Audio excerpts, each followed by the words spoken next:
I know Bijan Robinson will be a good pick because I have trust in Arthur Smith's play calling. So says my guest on today's Locked On Falcons.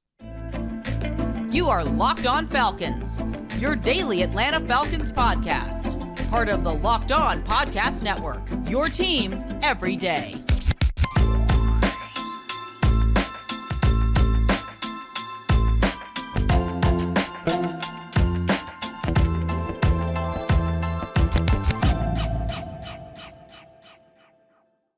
So, guys, you know me. I'm Aaron Freeman, a.k.a. Mr. Drew, a.k.a. Sirius Black, and, of course, the very humble host of this illustrious Locked On Falcons podcast, your daily Atlanta Falcons podcast, occasionally writing content over at the Falcoholic. You can go over to the Falcoholic right now to see my latest article breaking down why, everybody gets it wrong with Desmond Ridder. Been covering this team for many years. And, of course, I think everyone that makes Locked On Falcons their first listen each and every day, of course, follow in the footsteps of the everydayers by subscribing, following for free on YouTube, wherever you listen to your podcast. Give us a 5-star rating if you can on your preferred podcast platform. So today's episode, I will be joined by Jarvis Davis. This is Jarvis's first time on the podcast in like 6-7 weeks now since the end of free agency. So we'll get Jarvis's thoughts on the Falcons draft class. We'll get Jarvis's thoughts on still some remaining holes on the Falcons roster, and maybe we can call the New York Jets and Joe Douglas to hook us up to fill some of those holes. We'll get into that, and we'll talk to Jarvis about what sort of stretch of games in the 2023 season on the Falcons schedule, now that it's been finalized, is he focused on to see sort of as the measuring stick or litmus test for this Falcon team. So we'll jump into that conversation right now with Jarvis Davis of the ATL Day Ones podcast here on Locked On Sports Atlanta, your team every day.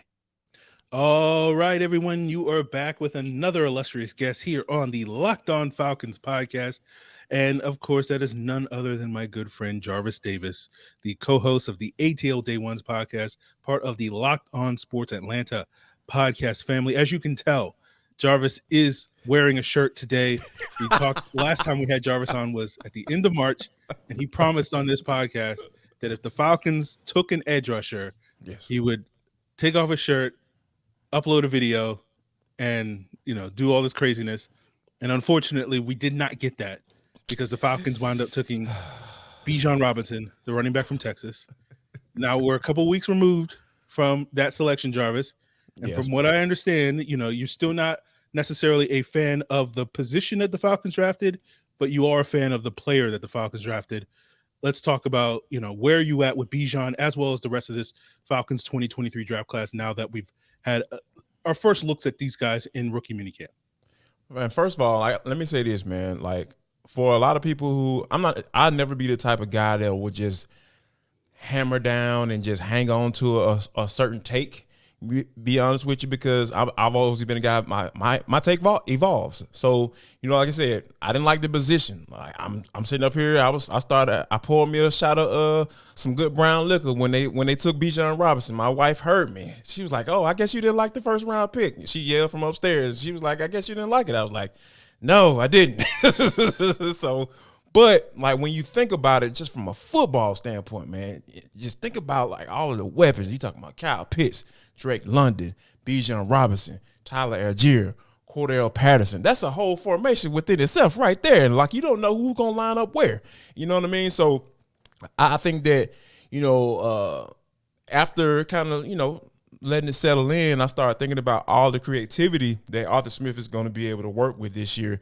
And one thing that I know, and I'll say this on my show plenty of times, I trust Arthur Smith when it comes to a play calling and putting these guys in position to be able to succeed. So adding a guy like Bijan Robinson to that room, I really feel like this is going to be something that's going to be interesting to watch on Sundays. And I had a good feeling that those Locked On Falcons postcasts are going to be very interesting this year, one way or the other. Absolutely. That is a promise that we can keep here on this podcast. Let's talk a little bit about the other players selected. Now that you've let it marinate a little bit, are there any other selections that stand out in your mind, positive, negative, or any way in between? You know what, man? Matthew Bergeron is very interesting because I got a chance to kind of check out his film once the Falcons drafted him because, you know me, man, I'm always Like Senior Bowl is like my annual trip. I know you guys got your chance to go down there for the first time this year, and I love a lot of those guys that they bring down there. You can tell those guys they do a really good job at bringing guys down there. Like they bring some good talent down there. So Bergeron is one that's interesting because he had never, played the guard position ever, and he was a left tackle exclusively in college. And I turned on his film, man, and the one thing that just really just stood out to me is the fact this dude had super balance, man. He has so much balance. Like he's the type of guy that one thing is that I always look for offensive linemen is like guys who stay off the ground. Like if you're able to latch on to guys and not be falling all over, trying to cut guys all the time, like those type of guys I like to stay away from. But Bergeron, he actually went against – it was actually a tape against Notre Dame, and he went against Isaiah Foskey, and he was giving him that work. Like Foskey couldn't do anything with him. I thought that was kind of interesting, the fact that the Saints drafted him. So I was like, oh, he might not get a chance to go to him in the game because he's moved down a spot, but I think that the guy showed that, hey, going against NFL caliber talent, I can hold my own. And I think that, with him playing hockey, that may have something to do with it because being able to skate around at that size and be able to stay up on the ice, like that goes to show that he has a lot of good things going for himself. So I think that that's going to be the interesting one for him to be able to plug and play at that left guard spot. And Arthur Smith seems pretty confident that he's going to be able to do it and pull it off. So, just getting a chance to, talk to him and up at minicamp, it's going to be really interesting to see what he looks like once they put the pads on. It's one thing to look a certain way with shorts and t-shirts on, but once you get those pads on, I'm really interested to see how he's going to be able to hold his own, especially when he goes against 9-7. Absolutely. He will get tested in training camp against some of these D linemen that the Falcons added this offseason.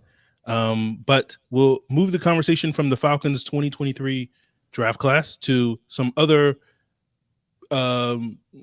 players. I don't know. We'll talk a little bit about the players the Falcons added after rookie minicamp, as well as what does this sort of mean for the remaining holes on the Falcons roster. That's the best segue I can come up with, guys, on the fly. But we'll get into that here with Jarvis Davis of ATL Day Ones as we continue today's Locked On Falcons. So, of course, guys, still more to come on today's episode, but, let's make a fast break to FanDuel now that the Eastern Conference and Western Conference finals are upon us with the NBA playoffs. And the great thing about FanDuel is new customers get a no-sweat first bet up to $1,000. That means if your first bet doesn't win, you get bonus bets back up to $1,000. And, of course, you can bet the NBA playoffs. Now that the draft is over, you can bet NFL season props, the Falcons in terms of making the Super Bowl, winning the NFC South, Bijan Robinson potentially being offensive rookie of the year. You can also bet, for Major League Baseball. They have a great parlay builder where you can pick different players that you think are going to get a hit, a run, a homer in a game and put it together and, bet a little to win a lot in a parlay. And there's no better place to do it all than at America's #1 sportsbook, FanDuel. Head on over to FanDuel.com/lockedon and you'll get your no sweat first bet up to $1,000. That's FanDuel.com/lockedon. FanDuel, official sports betting partner of the NBA. So, guys, here with Jarvis Davis of ATL Day Ones on this Locked On Falcons podcast, and always give a shout out to my everydayers out there that are checking out Locked On Falcons as their first listen. And, a special shout out for those everydayers that check out Locked On Falcons for the first listen, and then ATL Day Ones, as well as hitting hard on the Locked On Sports Atlanta as their second listens of the day. So shout out to you everydayers, especially on today's episode. But Jarvis, you got a chance to see some of these players in rookie minicamp. We know the Falcons seem to be signing a whole bunch of guys that were in camp over the weekend. Lucas Dennis, the safety from the XFL, Slade Bolden, the wide receiver formerly of Alabama, Andre Smith, the special teams linebackers, bounced around the league a couple times with the Bills and the Panthers and another team that I'm probably blanking on. I thought he signed with the Red Stallions. Oh, yeah. There you go. That's an amazing video, by the way. Yeah, he was with the Titans. That's why. Now, very appropriate. Yes. Clifford Chapman, a 6'5" corner safety type dude. Barry Wesley, XFL guy, player. I think he was like PFF's highest graded left tackle in the XFL this past year. I think there's probably another name or two. So Yes. clearly the Falcons are not done churning the back end of the roster, upgrading that competition. But, last time we talked, Jarvis, free agency was kind of winding down. Where do you feel like the Falcons, because I think I asked you then, like, where do you feel like the Falcons need to address still left? You said left guard, I think. They got Matthew Bergeron. Are there still some other areas that you think this team may or should address between now and the start of training camp? To be honest with you, I would say, the first thing that came to mind was wide receiver. But when you think about, signing guys like Scotty Miller, Penny Hart, they signed a wide receiver who came out of Georgia State. And then obviously they just mentioned Slade Bolden. Those are some of the things that I really feel like it's going to be really interesting how that wide receiver room plays out. And it's obvious that they want competition because somebody's not going to make the club. Like when all of those guys that just signed. So, but being that they got, I feel like they feel like they've gotten enough bodies to come in and to compete. Wide receiver is the only thing that really comes to mind for me because, there are a lot of unproven guys. Scotty Miller, he's had some success, slot guy. Penny Hart kind of bounced around.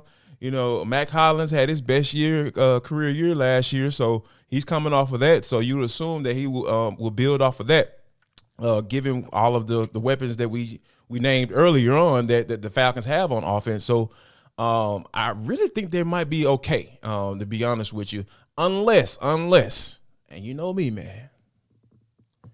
I feel like you can never have enough guys that can put the quarterback on the ground, man. So, we got Bud Dupree, he's healthy. He says he's healthy, Calais Campbell, he's going to be 38, coming into the seat once the season starts. So those guys are up there, injury prone. So, after June 1st, somebody's sitting around there that got cut because of salary reasons, I wouldn't be mad if the Falcons kick the can on whoever they may be, coming down the road. So, yeah, I was wide receiver, but like you said, you can never have too many pass rushers, man. Yeah, I think, I keep looking at the Jets, and I'm just like, are they going to keep all these players? We're on Corey Davis watch here on Locked On Falcons. Feels like the Deion Jones situation like last year with the Falcons, where it's like, I don't think Deion Jones is going to be playing for the Falcons again. And at some point, they're going to move on from him. I feel the same way with the Jets and Corey Davis. At some point, they're going to move on from him. But you're talking about pass rushers. I can't help but notice a certain player that the Jets spent a lot of money on a couple of off seasons ago, got hurt. And then ever since then, they just kept adding pass rushers, paying guys, Quentin Williams working on his contract. But I'm sitting here going like, is there a chance that Carl Lawson could come available at some point in time between now and the trade deadline? I don't know. I'm just looking at this Jets team as, we can find some spots to plug with some of these former Jets. I don't know. Yeah. And then they drafted another edge rusher, early on this year in this year's draft too. So Carl Lawson was a guy I had my eye on when he was coming out of the Bengals. But it seems like it always kind of like get into financial situations with him. Like, all right, he's good enough he's productive, but he's not good enough to, keep around, when you start paying him that a certain amount of money. So, but yeah, man, I would love for Carl Lawson to slide on down here because this is one of the things that Tanisha and I have been talking about on ATL Day 1 is the fact that I'm not quite sure that the Falcons defense is going to be as multiple as Arthur Smith says. I wholeheartedly believe that they are going to eventually work there, whether it be this year or going into next year, they're going to work this defense into a 4-3 exclusively. And I know that, they bought in Bud Dupree, so, he's an outside linebacker type fit, 3-4 type fit. But I really feel like they brought Calais Campbell in for a reason, and then they drafted Zach Harrison, somebody who is damn near built exactly like him. He's just not as tall, but from a length standpoint and that true 4-3 defensive end prototype build, that's what I feel like they're moving towards. And I think that Carl Lawson would be a guy that I feel Ryan Nielsen would absolutely love. Okay, well, we'll is this the week that we trade for Corey Davis? We might have to start. Is this the week we trade for Carl Lawson? We might have to start that up here on Locked On Falcons as well. I'm But ready for we'll it. wrap up today's episode with Jarvis getting his thoughts on the Falcons 2023 schedule. The Jets are on that schedule, but we'll talk a little bit about, maybe a game or two that Jarvis has already circled where he feels like, okay, this is the game where we're going to find out what this Falcon team is. And we'll get into that to wrap up today's Locked On Falcons. So, guys, wrapping up today's Locked On Falcons here with Jarvis Davis of the ATL Day Ones podcast. Go check it out on Locked On Sports Atlanta on YouTube or wherever you listen to podcasts. Now that the schedule is out, Jarvis, I'm curious, was there a game? Was there a stretch of games where you felt like this is the part of the Falcons 2023 season and schedule where it does feel like if this team is going to be something this year, we're going to learn that? Was there any game or stretch of games that stood out to you on the schedule? To be honest with you, man, like I started looking up and down the schedule, and for me, I feel like it's the beginning of the season, because when you're starting off with the Carolina Panthers, a divisional game now, and a lot of times when you have coaches, first-year head coaches, true enough, you can go back and watch the film of what he's done in the past, Frank Reich, that is, but there are always going to be nuances. Like he's never had a quarterback that's under 6 feet or under 6'2" or something like that, or I forget the stat that it was. So he's going to be working with Bryce Young, and then they're trying to sell us on this actually being a competition and Andy Dalton. So you don't necessarily know who's the starter is going to be at this point. And I feel like the Carolina Panthers are probably going to play that game up until the game comes about. So it's going to be the element of surprise with that. And then I'm not sold on Jordan Love, so I don't really care about that. But when you start getting into the Lions and then the Jaguars in week 3 and 4, I feel like that's going to be, people might laugh because of the tradition of suckedness that they were involved in. But Jaguars, I feel like they're on the up and up because they actually have a real head coach, a guy who actually coached NFL football, and Doug Peterson.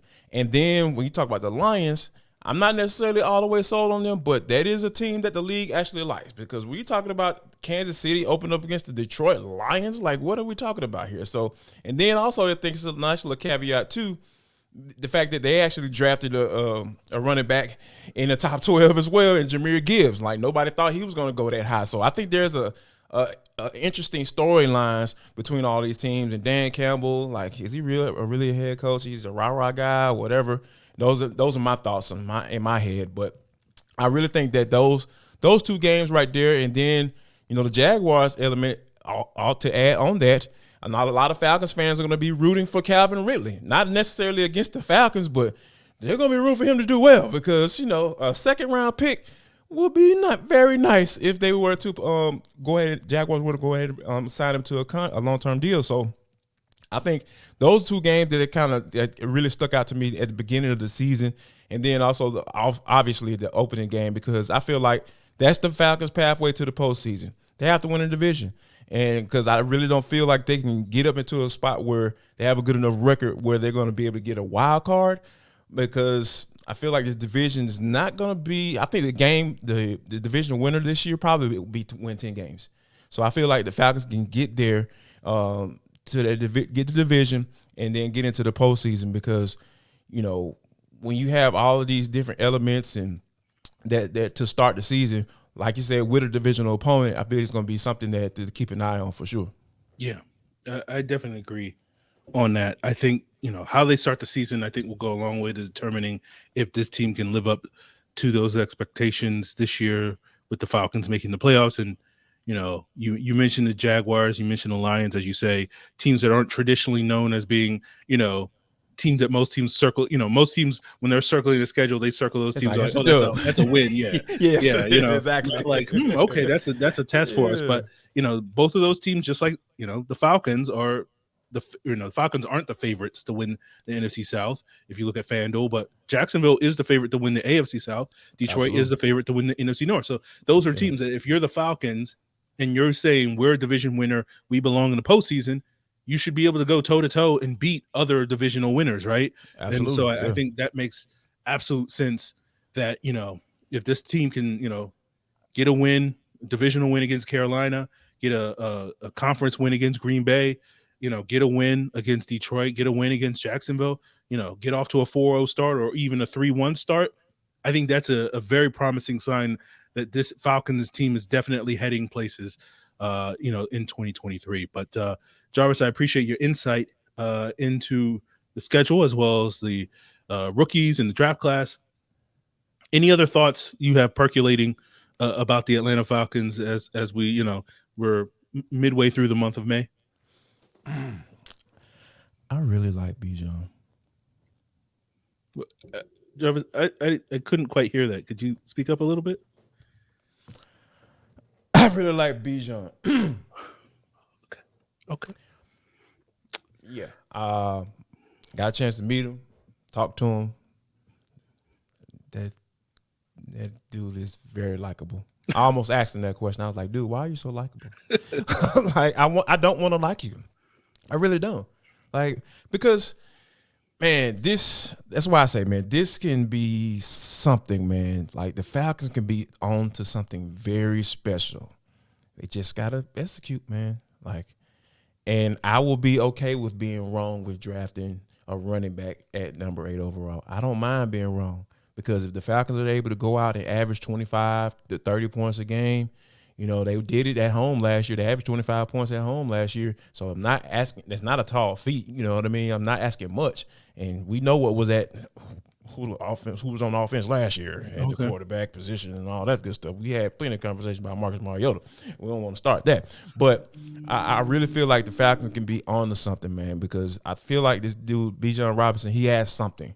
Meeting him in person and everything like that. I think, and then the film doesn't lie. Like, you can just look at the film and see what he brings to the table. So this is going to be very interesting. I feel like Arthur Smith is going to be sitting on the toilet coming up with drawn up plays, man, all season, dog. This dude is going to be, he's going to have a lot of fun. And he would never admit it, though. Like, he wouldn't even act like, yeah, man, we're just going about, how Arthur Smith is sometimes, man. He's not that. He'll be a little snarky, but I really feel like he's just a smiling man. He and Terry, both of them, they up there smiling, looking at each other like, yeah, we did that job. Yeah. So. But yeah, I like Bijan. All that to say, yeah. All right, so guys, there you heard it. We've come full circle, I even had people in the comments on ATL Day was saying, dang, Aaron was right. I was like, golly, man, give me some time to doggone process this thing first before you start doggone rubbing it in my face, man. Come on, dog. Let it seep in my pores first. Like, you know what I'm saying? Let me talk to the man first before I start saying what I need to be said, man. Come on, man. Okay.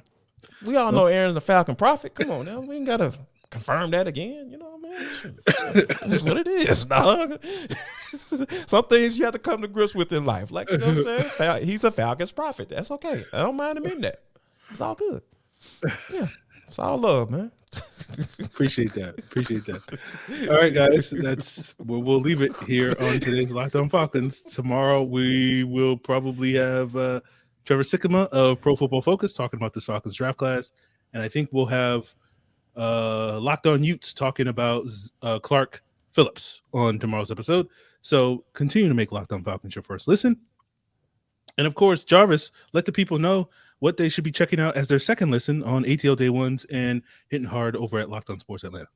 Yeah, guys, we got all the episodes for you. We got a Locked On Braves postcast.